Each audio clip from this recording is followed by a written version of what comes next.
Deciphering Penalties, Understanding ISF Penalty Assessment Criteria. Welcome to our video on ISF Importer Security Filing Penalty Assessment Criteria. In this video, we will discuss the factors and criteria that the U.S. Customs and Border Protection (CBP) considers when assessing penalties for non-compliance with ISF requirements. The purpose of ISF is to enhance supply chain security by collecting information about imported goods before they arrive in the United States. Failure to comply with ISF requirements can result in penalties imposed by CBP. Let's explore the criteria CBP considers when assessing ISF penalties. Timely filing. One of the primary criteria for penalty assessment is the timeliness of the ISF filing. Importers are required to submit the filing at least 24 hours prior to the vessel's departure to avoid penalties. Late filings are subject to scrutiny, and CBP may assess penalties based on the duration of the delay and the reasons provided for the late filing. Accuracy and completeness. CBP expects ISF filings to be accurate and complete.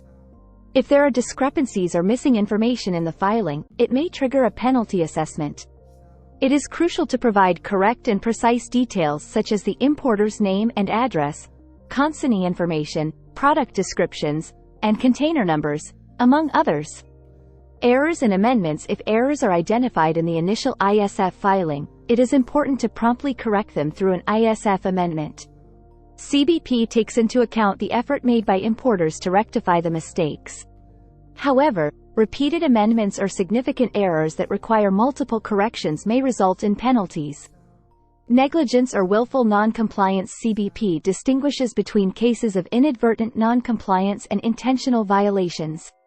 Negligent or deliberate disregard for ISF requirements can lead to more severe penalties. Demonstrating good faith efforts to comply, maintaining accurate records, and promptly addressing any issues can help mitigate penalties. Previous compliance history. CBP considers an importer's compliance history when assessing ISF penalties.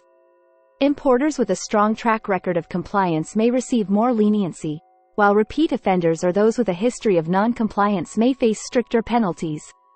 Consistently meeting ISF requirements and having a solid compliance history can positively influence penalty assessments.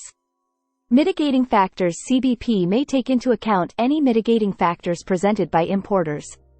These factors could include unforeseen circumstances beyond the importer control, significant efforts to rectify non-compliance, or cooperation during CBP investigations. Mitigating factors can potentially reduce the severity of penalties assessed. It is important to note that the specific penalty amounts and the exact calculation methods used by CBP are not disclosed publicly. Penalties may vary based on the circumstances of each situation and are subject to the discretion of CBP officials. By understanding the penalty assessment criteria, importers can take proactive measures to ensure compliance with ISF requirements and minimize the risk of penalties. Thank you for watching this video. We hope you found this information helpful. To stay updated with the latest customs brokerage and international trade topics, subscribe to our channel and watch out for more informative videos to come.